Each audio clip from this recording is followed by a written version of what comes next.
This is, I guess, my last resort to avoiding problem with squash vine borer. And today, as you can see, this flower bloomed, and that happens to be a female flower. You know that it's a female flower because there's that growth there, well-rounded growth, that will be the squash. And this one here, this will bloom tomorrow. Now, one thing I noticed about squash is this. About 3 weeks ago, we had that gusty, strong, cool air, and it affected a lot of plants in so many ways. And squash particularly, what it did to it was it put it into a dormancy or dormant mode. I said that because right before that gusty wind came, I have 2 of this here at this stage. When that gusty wind came, the very tip of it, the next day, instead of opening, I noticed has gotten even tighter, and it looks almost as if it's, wilty. It don't look too healthy, like almost that coloration of this old flower there. So I know something not very nice is happening to my squash inside my greenhouse. And that's when I decided that even in a greenhouse, because of the sudden change of temperature, the squash plant actually went into dormancy mode. And I lost those 2, which I already cut out already, as they both turned yellow. And now,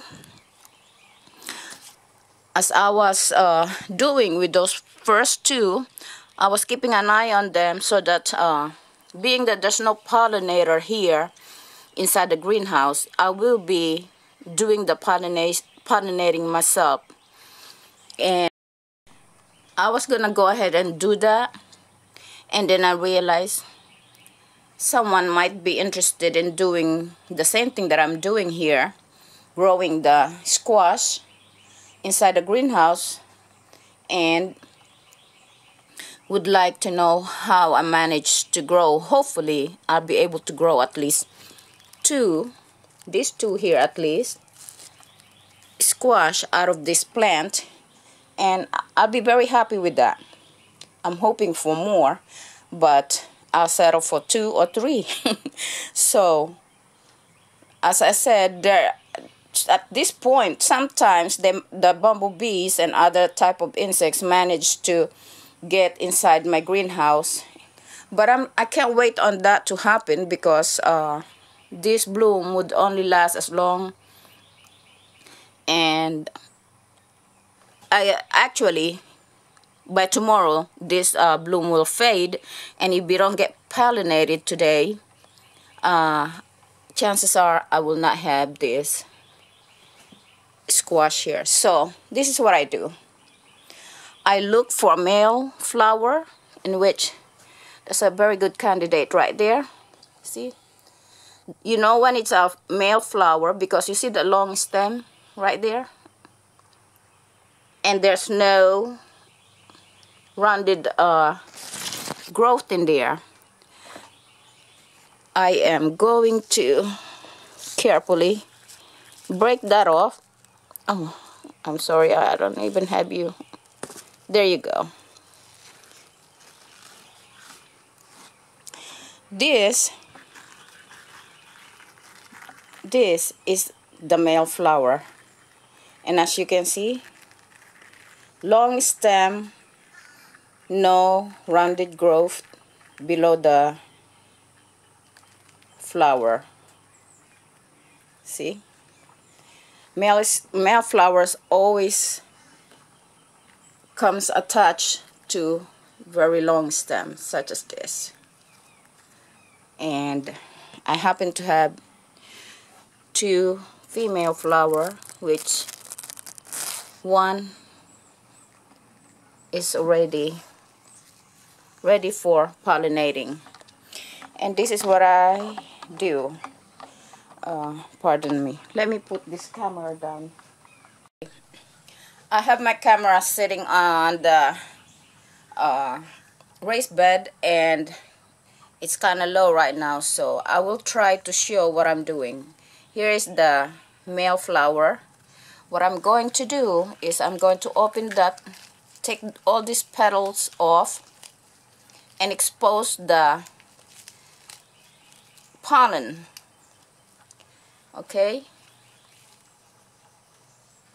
so this is the part that contains the pollen, and actually there are some still left in this petal, and just to make sure that I have some pollen going on in there to pollinate the female squash, I shook some of it inside.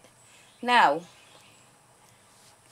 what I'm going to do is touch the female flower with this male flower containing the pollen, and as you can see, that's the female flower containing or attached to the baby squash. I'm going to bring you closer so you could actually see what I'm doing. Right there, you will notice, if you were to touch that part there, right here, you will notice that there is some sticky substance in there, so that when you touch it with the male flower, the pollen will stick to it, and then the pollinating process takes place. We will know if this flower has been pollinated successfully by tomorrow, and that is, we will see that baby squash attached to that flower will swell up and will be much bigger than it is now. And I will keep an eye on this one.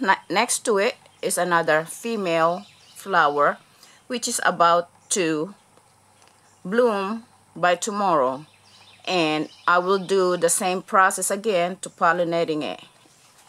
Hold on a minute. Oops, pardon me. Hold on a minute. Look at this.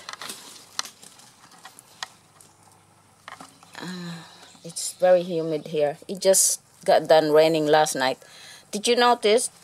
You notice this tendril here? Now this tendril is attached to or wrapped up around the flower, and I'm working with one hand. I hope I don't destroy my flower. Let me put you down. Hopefully you could see what I'm doing, but I will try. Is that my hand right there?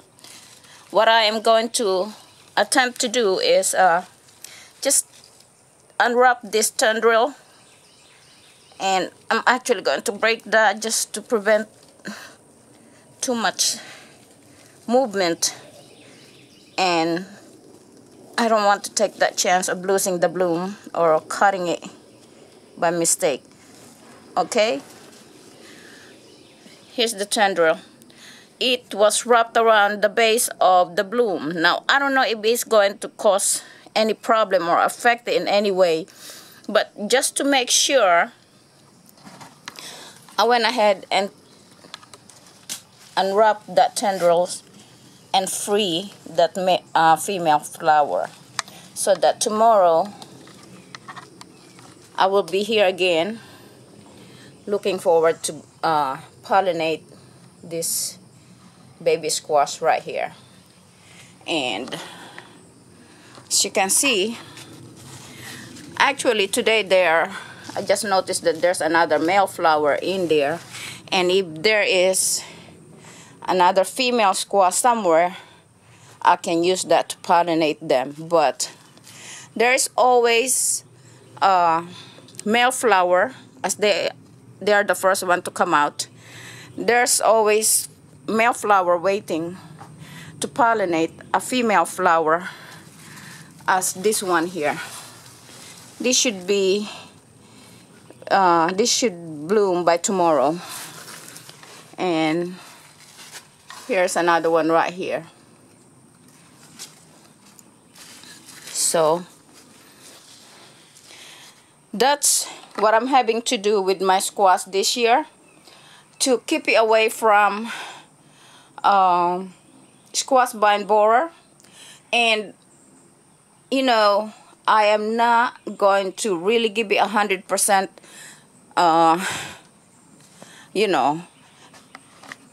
claim that I got rid of my squash vine borer problem.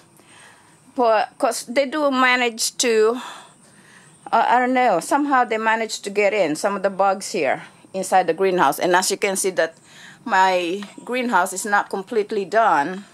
We still got that whole wall there needs to be addressed still to completely, to finish it. And there's a lot of things that still needed to be done in this greenhouse. Okay, as you can see, this is a female butternut squash. And it's a good thing that I did come here to check on this. I decided to plant the butternut squash out here because what I noticed was that the squash vine borer don't really bother with the butternut squash. I mean, they do somehow manage to get on some of them, but not as much as the other type of squash, such as zucchini, kabocha, winter squash, summer squash, and all of that. But as you can see, I have pollinated that butternut squash. And because there's no male flower here, because what I did when I first transferred this here is, what I did was I took a lot of that flower that was at the base of the plant, because it was quite early in the season and I don't want that extra stress on the plant. I want to give it a chance to grow.